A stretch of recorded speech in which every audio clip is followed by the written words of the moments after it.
At the annual meeting series, San Juan Governor Luis G. Fortuno welcomed IEEE members and volunteers to Puerto Rico during a luncheon address held at the Condado Plaza Hotel. He issued a proclamation recognizing 13 February 2009 as the 125th anniversary of the IEEE and congratulated IEEE on reaching such an important milestone. Greetings to you on this beautiful Friday the 13th. This is, however, our lucky day because we have a very special guest with us. And without any further ado, I'd like to introduce our President-elect, Pedro Rey, to introduce our special guest.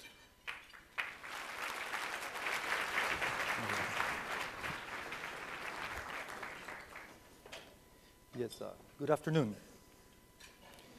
First, I would like to recognize the presence of the Deputy Assistant to the Secretary of State, Mr. Eduardo Arosemena.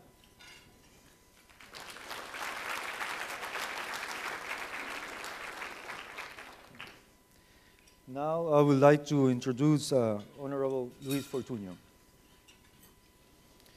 Governor Fortuno received his bachelor degree from Foreign Service from the Edmund A. Walsh School of Foreign Service at Georgetown University in Washington, D.C., and his Juris Doctor from University of Virginia School of Law.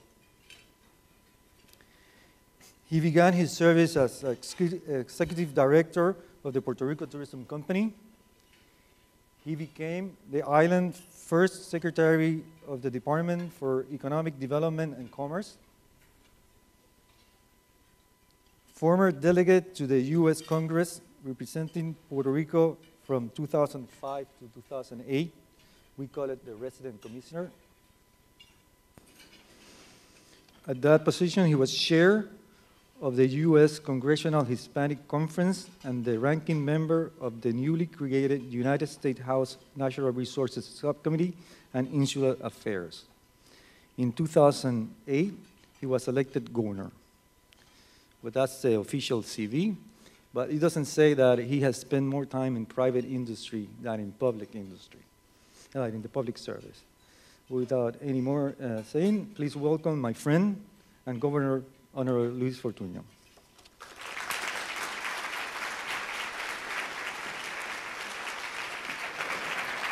Gracias.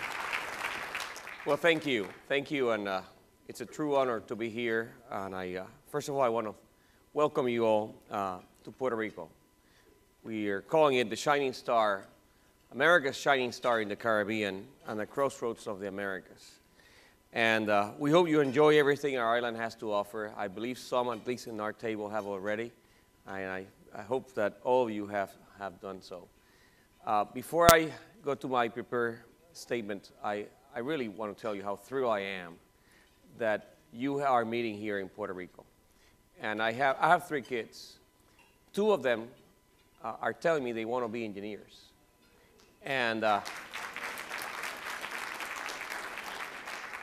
have encouraged them significantly. I believe it makes a lot of sense. And first and foremost, I have told them that I could not be an engineer, and look what happened to me. So I really hope that both of them make it. We're encouraging to do it. And I'm also very enthusiastic about your educational programs in different locations and jurisdictions. I'll be honored if Puerto Rico could participate in that. I want more and more of our kids to choose a career path in this area. It's a pathway to our future. I'm convinced of that. So, you know, if you feel we can partner in this, I certainly will be honored to do so. I want to, first of all, I would like to thank IEEE for your continued support of the Arecibo Observatory and for your efforts to say this, as you called it, electrical engineering milestone as recognized by you all in 2002. I served in Congress for 4 years, as Pedro Rey mentioned earlier, and I succeeded in keeping this key scientific landmark operating for the benefit not just of Puerto Rico, but of our nation as a whole. Now, as governor of Puerto Rico, and with the help of our new representative in Congress, Pedro Pierluisi, I will continue lobbying for future federal funding to avoid any phase-out threats of this important astronomical and radar imaging facility. I want to take this opportunity as well to thank your president, Mr. John Bigg. Thank you. And Mr. Luis Termain, and certainly my friend Pedro Ray, actually, for your invitation today. Some of you may know that I have known Pedro for indeed many, many years. In fact, I count him as my oldest friends. Oldest in terms of how long we have known each other, not my oldest friend. Although his hair is graying more rapidly than mine for some reason. We were together through grammar school and graduated from high school together. So it gives me a great pleasure, and it fills all of us in Puerto Rico with pride that IEEE elected Pedro as the first non-continental U.S. member to become its new president. So Pedro, congratulations, and congratulations to IEEE.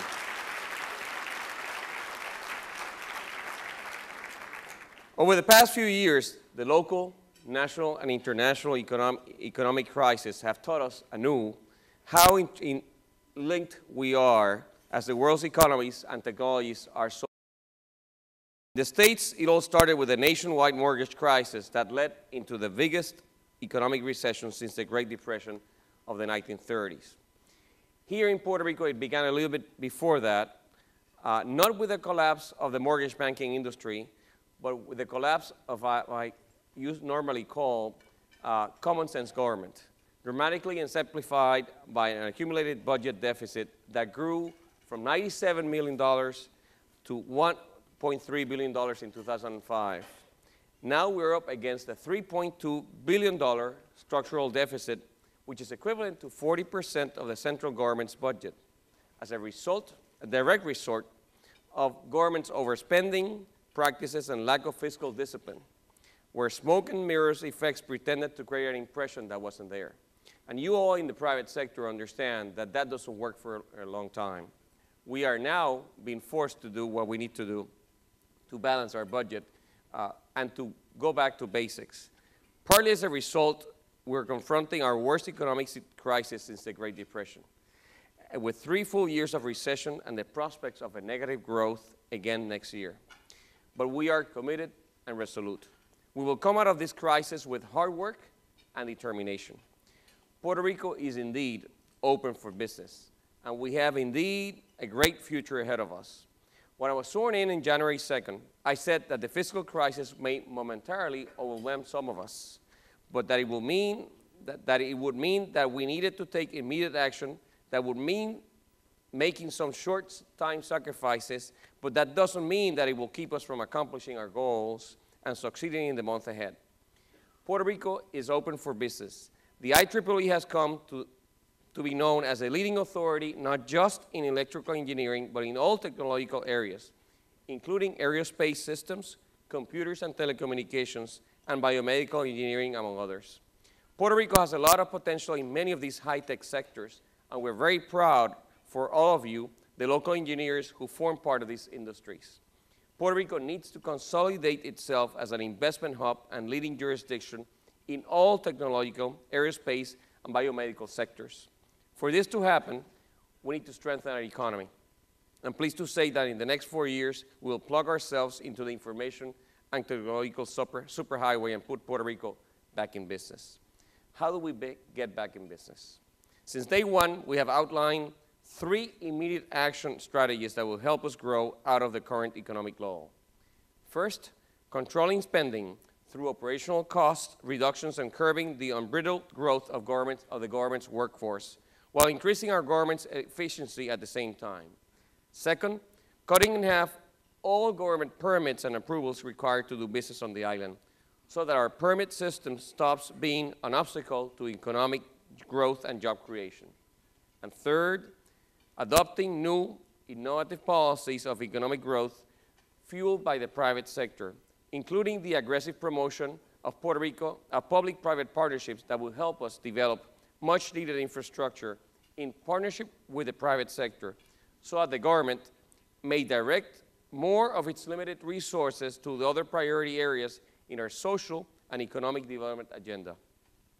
In terms of information technology, we introduced legislation to create a new position within our government through the Chief Information Officer, who will be responsible for all coordination, assessment, and interoperability of all information and technology infrastructure. You may not find this such a groundbreaking innovation, but the fact is that over the past few years, the area of technology and information has been abandoned. New information and communication technologies are fundamental in the development of new productivity sources and the construction of a global economy, and we are committed to finally getting on that bandwagon. In terms of our local economy, I would like to mention a little bit about our life science research in Puerto Rico, if you will. The pharmaceutical industry in the island makes up nearly 25% of our gross domestic product. In fact, Puerto Rico exports in the pharmaceutical industry represent more than 60% of all exported commodities, while the sector's activity generates over 100,000 indirect jobs in the rest of the economy. In addition, the pharmaceutical industry provides a major market for other island industries, small businesses, and professional organizations that provide an ample range of goods and services, including manufacturing components, engineering, medical services, transportation, and tourism, among others. We're proud of the development of our pharmaceutical industry and plan to build upon such an enviable, strong base. But for that, we need to avoid further exile or restructuring of one of our leading industries. In order to achieve this, we need to retain our base manufacturing industries with effective industry-wide customer service, strengthening of the local supply chain, and promote high-tech, biomedical, and aerospace sectors through the supply of our human capital, our highly educated engineers, scientists, and educated workforce.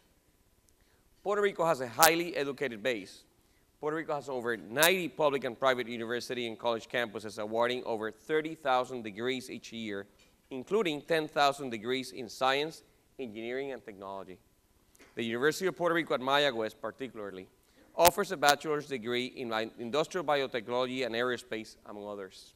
We're proud of the fact that more than 500 professional engineers, many of them graduated from local universities, are working in the aerospace sector in companies like Honeywell and Infotech in the western side of the island. They are very good news. These are very good news, but we acknowledge that we have a lot of challenges ahead of us. Over the past 2 years, we have heard companies like Bristol Myers Squibb, GlaxoSmithKline, Amgen, and most recently, Wyeth Pharmaceuticals, either closing or restructuring, leaving thousands of Puerto Rican workers unemployed. And just as we are dealing with our economy, we need to slightly look back and quickly move forward so we can show the world that Puerto Rico indeed is open for business. Our strategy is to become the global hub for manufacturing and world-class research and development in life sciences, offer unique clustering opportunities, including strategic alliances with local and outside service providers and the academia in order to strengthen that supply chain, to promote our powerful investment incentives, and to spearhead the unprecedented government commitment to promote and develop renewable energy solutions to address competitive energy costs. Puerto Rico has a lot to say and offer. Almost 25% of the world's biological manufacturing is located here in Puerto Rico. And up to recently, there were over 140 FDA, EMEA, and MHLW approved pharmaceutical and medical devices plants operating in the island. It is our policy to support the development, manufacturing, and commercialization of pharmaceutical, biotechnological, and life science companies and allied industries, particularly the local supply chain, in order to continue improving the quality of life of our citizens while having a multiplying effect in our economy. Through additional funding for innovation and research, we could strengthen and will strengthen our entrepreneurial research business community and continue making the industry the leading contributor to the GDP in Puerto Rico. We also need to further develop our Puerto Rico Knowledge Corridor, a nearly 2,000-acre passageway within the San Juan metro area, dedicated to biosciences and designed to integrate educational research campuses with commercial laboratories through state-of-the-art transportation networks and dynamic open spaces. This walkway through knowledge will include the Molecular Science Building and the new Puerto Rico Cancer Center, still under construction. With a positive business climate, supported by additional infrastructure investment, we will continue to promote our high-tech, modern conference facilities our islands have to offer, both at the resort level as well as the Puerto Rico Convention Center, the largest in the Caribbean and the most technologically advanced facility of its kind in the Americas. And I believe that through the creation of nonpartisan groups, including all sectors, just as your organization, we can address critical issues that affect us all, something that has worked not only in the past but in the present, and I'm sure will work in the years ahead. As governor, I am committed to getting our government finances under control, to further develop our local capital, enhance our export strategies, reduce bureaucracy and obsolete permitting that hinders business and job creation, and to reduce energy costs for both businesses and consumers alike, among other things, through the development of alternative renewable sources of energy. Yes, Puerto Rico is again open for business, and as I see it, we have a great future ahead of us. May God help us accomplish everything Puerto Rico deserves and hopes for, and may He provide unity to achieve our common goals. Before I finish, I want to again congratulate you on the 125th anniversary of the founding of this great association. And if I may, I have a proclamation that I issued for this moment, and I will read very quickly. 125th anniversary of the Institute of Electrical and Electronics Engineers.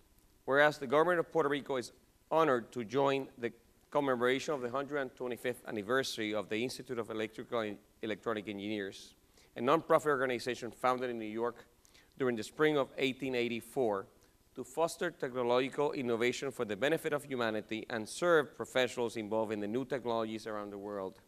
Whereas the main objective of the celebration of this event is to recognize the significant contributions of the IEEE, supported by its over 382,000 members in 160 countries around the world, a worldwide leading professional association for the advancement of technology in areas ranging from aerospace systems, computers, and telecommunications to biomedical engineering, electric power, and consumer electrics, among others. Whereas the commemoration emphasizes the historical importance of the mission of this prestigious organization, which is in its beginnings was formed by such technological pioneers as Thomas Edison and Alexander Graham Bell. Therefore, I, Luis Fortuño, Governor of Puerto Rico, by virtue of the authority vested in me by the constitutions and laws of Puerto Rico, do hereby proclaim February 13, 2009, the 125th anniversary of the Institute of Electrical and Electronics Engineers. In so doing, I extend warm congratulations to all the IEEE members. I exhort them to continue combining efforts in the fields of technology, which results in benefits of the universal common well-being. Congratulations, and thank you very much. IEEE sections in Puerto Rico are also celebrating their own anniversaries in 2009. The IEEE Puerto Rico and Caribbean section is celebrating its 45th anniversary, and the Western Puerto Rico section is celebrating its 20th. As of December 2008, there were more than 950 IEEE members in Puerto Rico.